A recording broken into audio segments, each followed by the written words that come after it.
欢迎收看《面时刻》。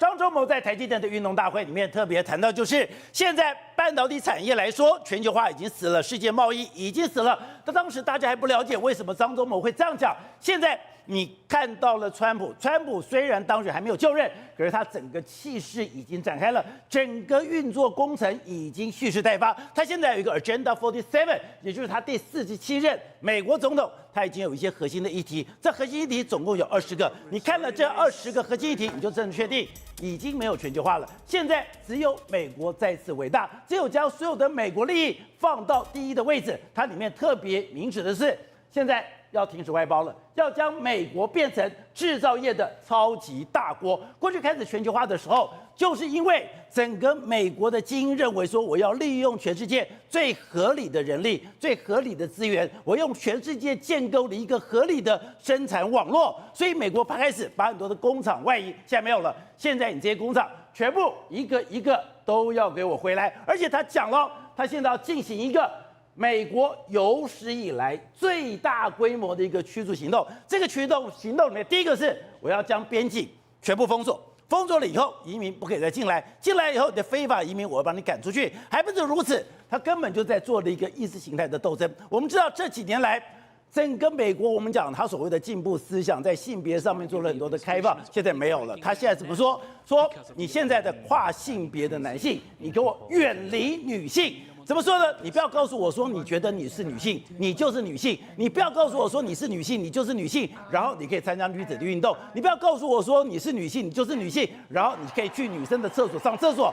以后这种事情门儿都没有。好，那现在川普做了一个既大又广的一个宣示，这样的一个宣示对美国会造成多大的一个冲击？而对台湾来讲，最关键的当然就是这个：当他要停止外包，将美国变成制造业的超级大国的时候，对台湾会有影响吗？对我们的台积电会有影响吗？我们的台积电未来真的会变成美积电吗？好，我们今天请到了明日大方首席的财经专家黄寿松，你好。大家好。好，这是美丽岛电视报董事长吴子嘉，大家好。好，第三位是资深媒体人赵宇轩，好。好，第四位是资深媒体人吕国珍，大家好。好，第五位是资深媒体人王一德，大家好。好，第六位是国民党的桃园市议员黄继平，大家平安。走，张忠谋在台积电运动大会里面特别提到说，对于半导体跟先进半导体来讲，全球化已经死了，世界自由贸易已经死了。大家还不能理解，你说特别提醒大家来注意这个 Agenda 47里面特别提到，这里面列了川普有中20个核心议题，20个核心议题他是誓言一定要达成的。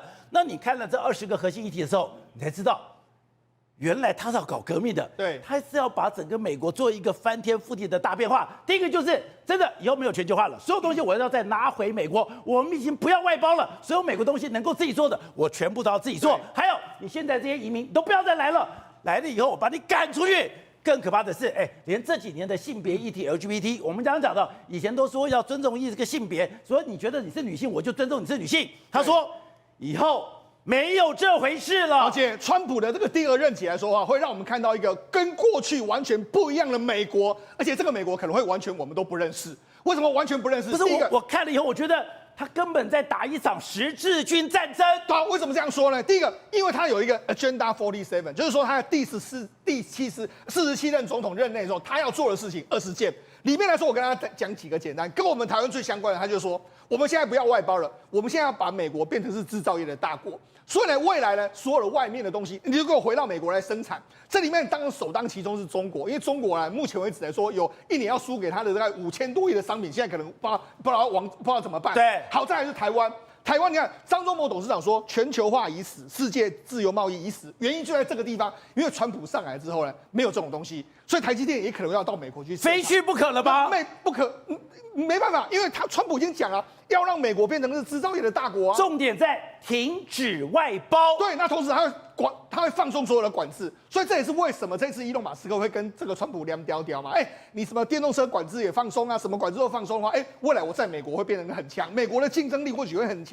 他用这样来吸引全世界来这边投资。再来就是他要继续投资美军，把美军建设成全世界最强大的美军，然后弄个类似在以色列这样铁穹系统在美国境内。再来就是我们很难想象，美国这次的川普会胜选很大的原因是因为美国很多地方的治安败坏。这些他也都赢了，所以这次他说我们要重建我们的城市，包括华盛顿特区，让它再次安全、清洁，还有美丽等等。还有另外一个就是所谓性别议题，他这次他也不演了，不演了，他这一次就直接说我们要回归到过去我们所认知的这个性别议题的相关的这个状况。也就是说，我现在要让这个跨性别的男性对要远离女性。他甚至还讲说，现在我们在我们的教育里面有很多对我们的孩子直接批判所谓的种族，我们有一些激进的性别意识跟形态的这些教育。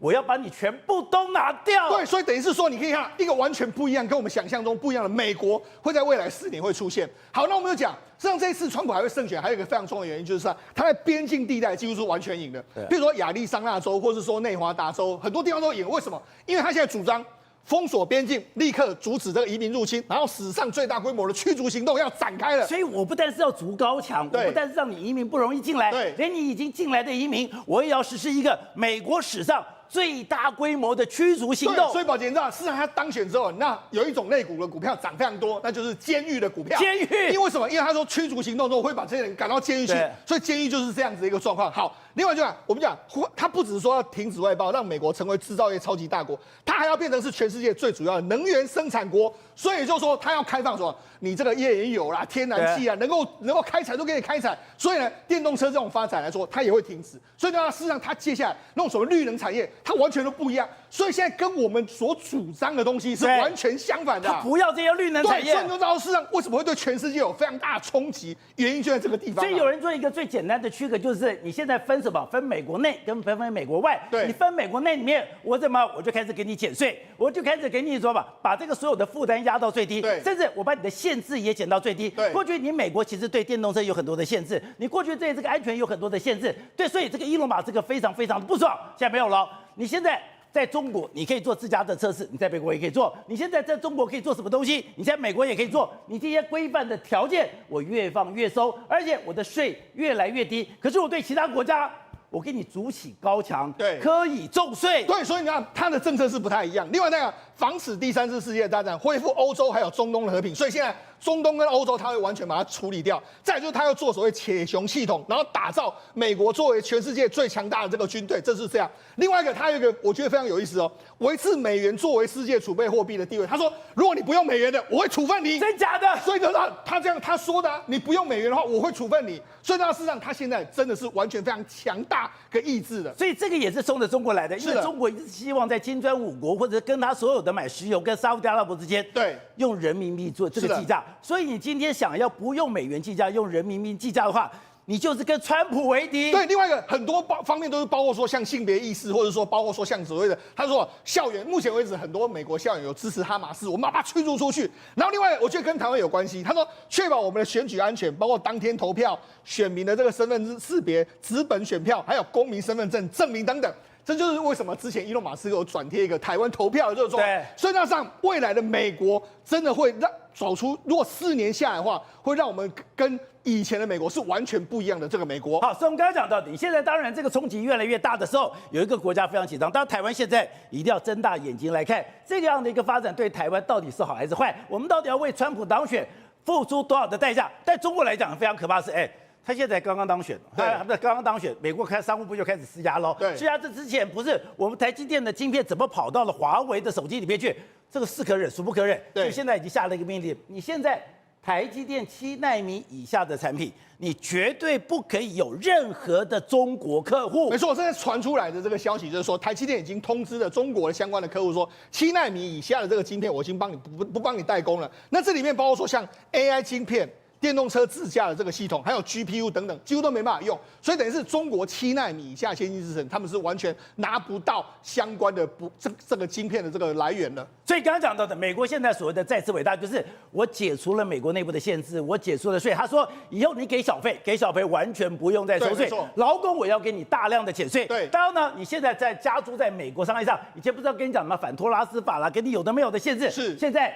竟然也要一个一个拿掉了。川普上台之后，他会对美国企业都是大，比如说他目前的企业税是21%，他把它降到15%的状况，企业也减税，个人也减税，所以等于是你到美国去投资非常便宜，然后到美国去投资任何东西，我们没有管制，比如说伊隆马斯克很在意的就是包括说自动驾驶的这个监管，我要把它拿掉。所以等于说，自动驾驶的这个问题来说，在美国就没有问题了。对，包括说你未来要发展所谓太空事业，或者很多事业来说，政府都不会监管你。所以它等于是未来美国的经商环境会跟过去完全不太一样。你说他会对伊隆马斯克开绿灯？对，好，那除了这个之外来说啊，他说的我们要重建这个太空国民这个警卫部队，还有铁穹防空系统嘛。那个太空国民警卫部队来说，不是就需要伊隆马斯克的 SpaceX 吗？然后铁穹系统来说，也要打造在美国的这个境内。所以你看，完全不一样的美国的这个川普的想法是完全不一样的这个情形。好，对的。当然，川普当选之后，大家非常关心，你台湾到底要付多少保护费？你要付多少的钱？你要买多少的武器？川普才会满足。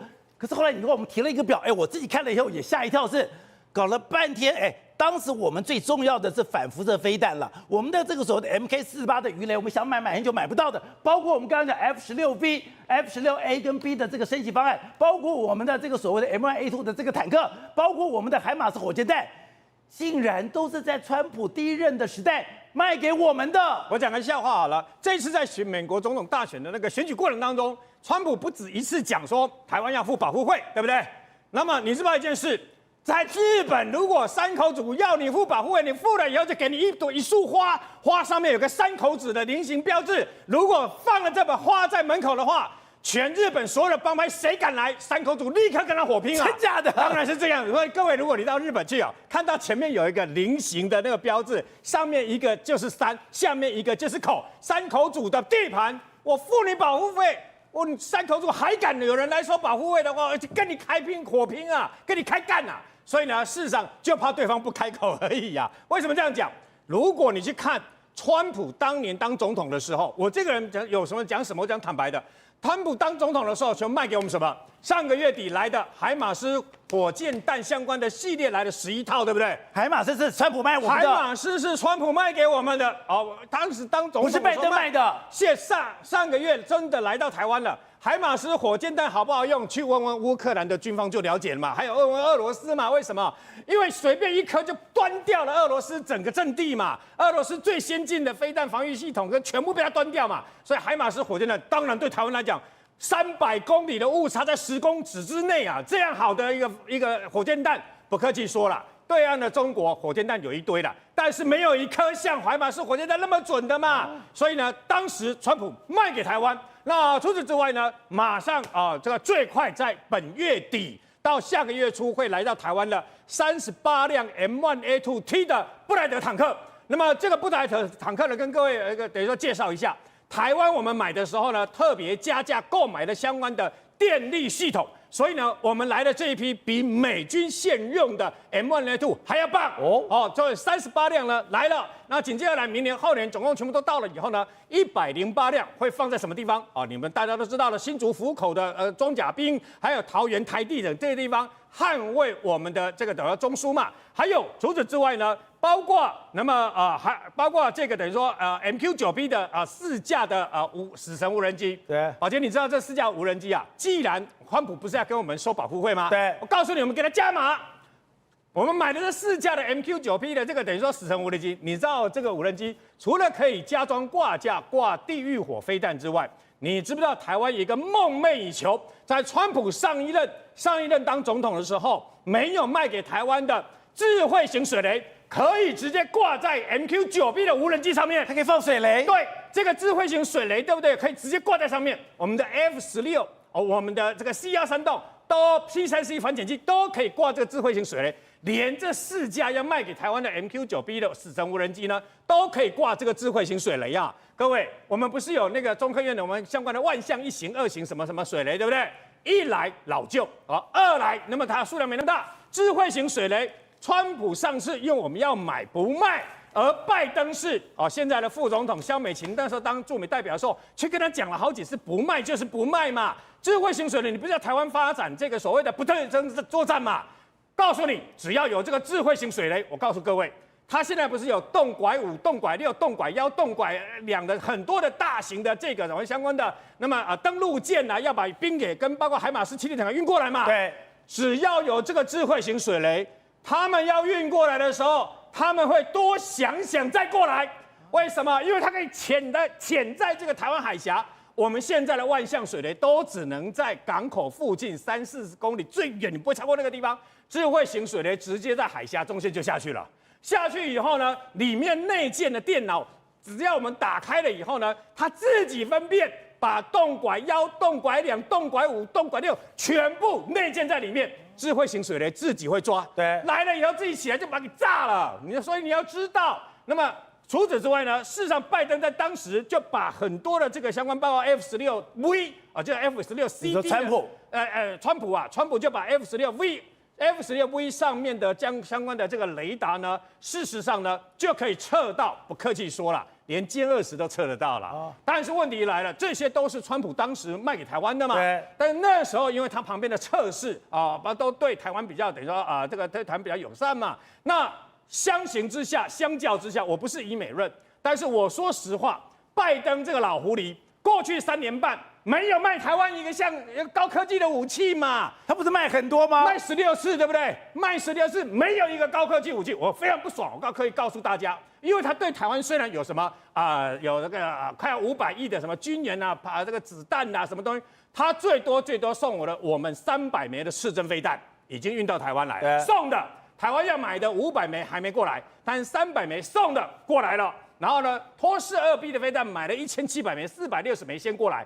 但问题是，高科技的武器一枚都没有啊，没有 F16都没有啊，没有这个 M1A2 的坦克，没有海马斯火箭弹，什么都没有。我告诉各位了，所有高科技台湾清单的台湾想要的，他都没给，你知道吗？所以呢，事实上讽刺的是，他唯一一次给比较像样的高科技的是什么？是第77项，上个月宣布的3套防空系统，这才是他竟然他当了3年半的总统，才给台湾一个比较像样，只有一个防空飞弹，你知道吗？所以呢，事实上相形之下，那么一个是伪君子，一个是真小人啊？为什么呢？因为拜登就是伪君子，他给台湾没有，给台湾给我们的那免费的军援的这些这个子弹，竟然有过期的，黄单衣有烂掉的，太离谱了嘛！但问题是他是伪君子，因为他不想让台湾太强大。可是川普是真小人。所以真小人既然敢跟我开口说要保护会，我就怕你不开口。但是我开口了以后，你不卖我们的话呢，那就是你川普跟美国的事。好，宇轩，当在这次美国总统大选的时候，有一个大家觉得跌破眼镜是，伊隆马斯克怎么这样子全力相挺？伊隆马斯克一开始是支持民主党的，到底什么样的原因让他跟民主党交恶？然后呢，这次是全心全力、义无反顾的全力支持川普，搞了半天，那第一张的骨牌。竟然是他的儿子，他到现在还非常的愤怒，因为他的第一个儿子虽然有一些性别的更换，把他给气炸了，那他把这笔账全部都算在民主党上面。巴拉跟伊隆马斯克跟我们讲 Trump 呢，他2个呢根本就是什么一拍即合，相见恨晚。为什么？因为在“狂”这个字，他们绝对有共同点。但是呢，过去因为大家知道伊隆马斯克他是支持民主党的嘛，但有一个非常非常重要的转捩点，就是他的女儿。为什么说讲他的女儿呢？原本呢叫做儿子，就是 Xavier。所以你仔细看呢，现在不是有一个 X Media 吗？基本上我就怀疑说，是不是用他儿子 Xavier 这个 X 作为一个开头？但是呢，后来变女儿了，为什么？因为他是支持所谓的说跨性别认同，他认为说呢，我的生理呢虽然说是男性，但我的心理是女性。所以你知道吗？对于伊隆马斯克来讲，他说这个叫做 Walk My Virus， 觉醒病毒，是病毒把我儿子变不见了，我已经没儿子了，病毒让我儿子消失了。所以宝德哥他讲的这个病毒，你知道是什么吗？就是民主党的这些进步价值跟进步思想。所以各位你知道吗？为什么川普罗列这么多政策，其中有3项都是为了伊隆马斯克打中他的心？你说第16条、第17条。跟伊隆马斯克都有关系。对，事实上是15、16、17，但15条是电动车，我们先不谈来哦。16条讲的是什么？他说我们呢要对我们孩子宣扬这种批判性的种族理论呢，如果你敢这样做，他说学校 school 做这种事情，我们就削减你的预算。各位来，我先讲第一个批判性的种族理论，你知道什么吗？就是白人要感到很愧疚。你身为白人，你对不起社会大众，因为你已经享受我们荣华富贵，享受这种种族优越太久了，你有原罪。对，宝哥，你以为性别平等是什么吗？就是我们大家都一样的规则，一样游戏吗 ？No， 这种批判性的种族理论，意思是你白人要反省啊，你的原罪啊，你要好好的。我们讲的，所以在南方的校园里面，就把李将军的雕像给拖下来了。当然，那各位，第2个就是伊隆马斯克最气的，因为为什么伊隆马斯克本身也是白人嘛，所以这个种族理论他一定很有感觉嘛。但第2个是说什么呢？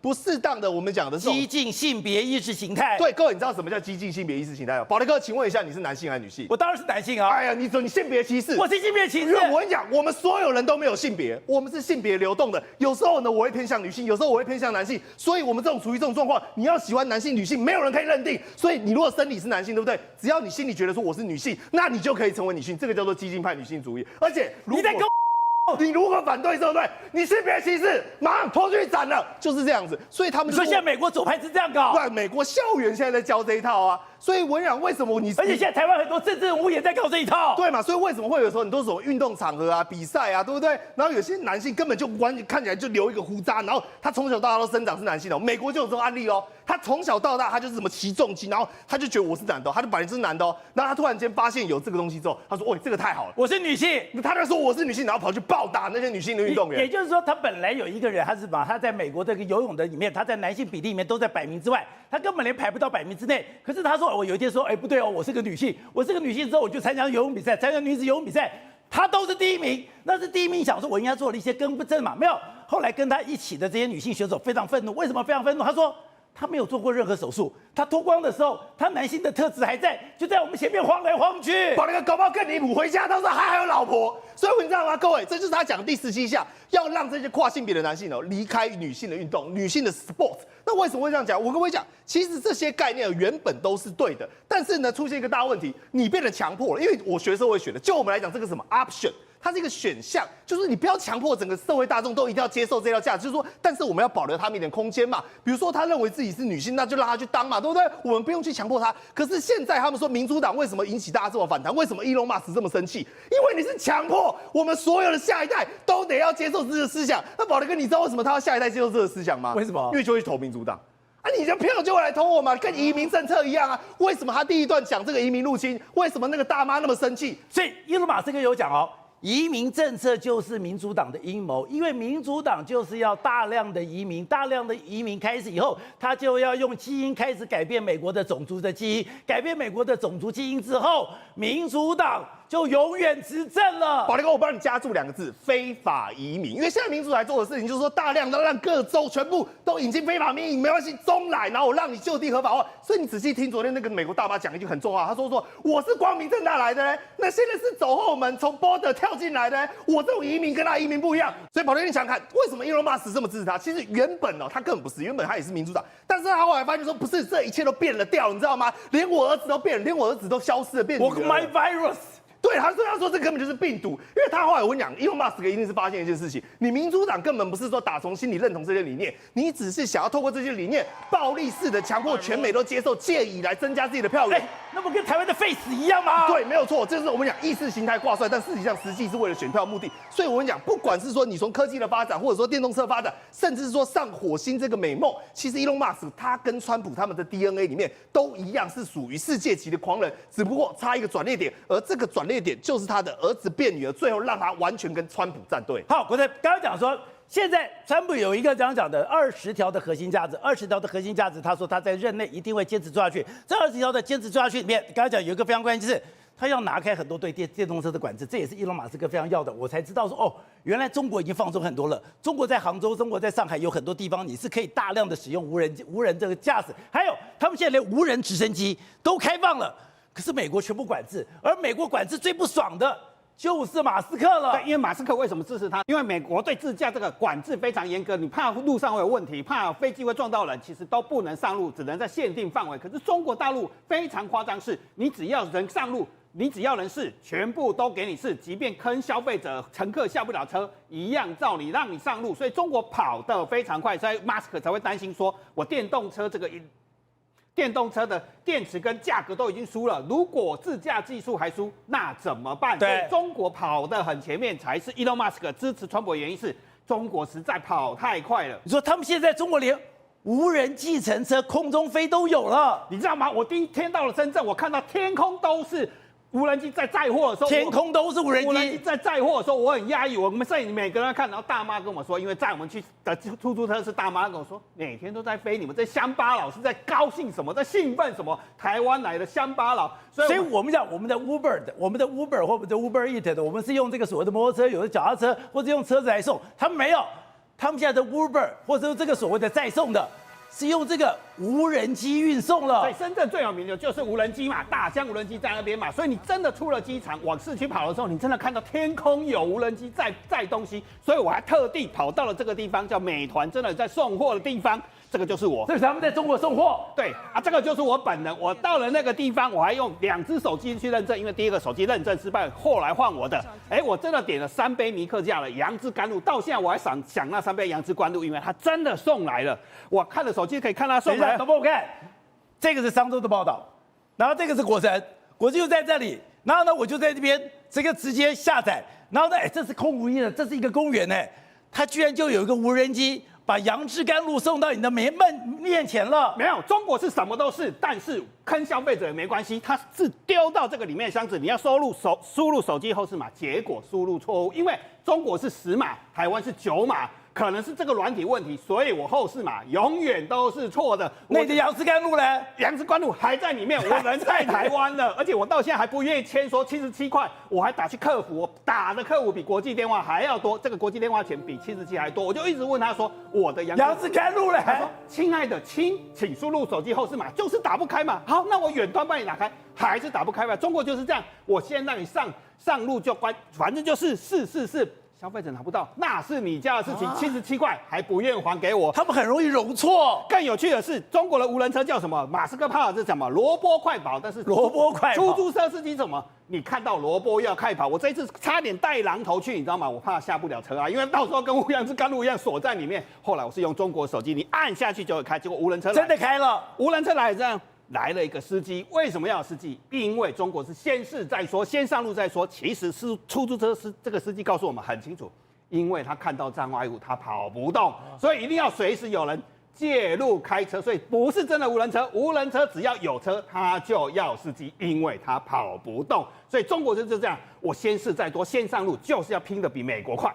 好，所以吴总刚才讲到，这次等于说川普当选之后，他还没有就任，他的冲击波已经改变全世界了。而且在这个 road 就看到他那个核心的20条以后，他根本就是要对整个美国做一个翻天覆地的大变化嘛。刚才讲到的哦，现在美国我们前讲加州不是一个零元购吗？不是已经搞得非常的这个诟病吗？搞得很多店家都受不了吗？他们自己跟你讲，透过公投把它给推翻掉了。川普这次选举过程中，他办了900多场的造势活动，那900多场里面，中间他讲了很多话，包括1天之内要解决俄乌战争，也包括说要台湾付保护费。对，到底何者为真，何者为假？虚实莫辨。我讲了，然后所以大家今天开始，所有包括欧洲开始在解读，到底川普未来会是什么样的？到底要干嘛？不知道。但今天，我认为今天你写的这个，我们看到这核心20条，这20条是看到一个大的一个战略架构出来了，已经有详细的项目哦。但它有没有可行性？它能不能执行成功？因为这中间涉及到很多经济议题，经济议题是不要忘记哦，它为什么胜选？有一个主要原因呢，通膨哦，它要搞得通膨起来怎么办？它如何能够控制到通膨不起来，又能让美国伟大？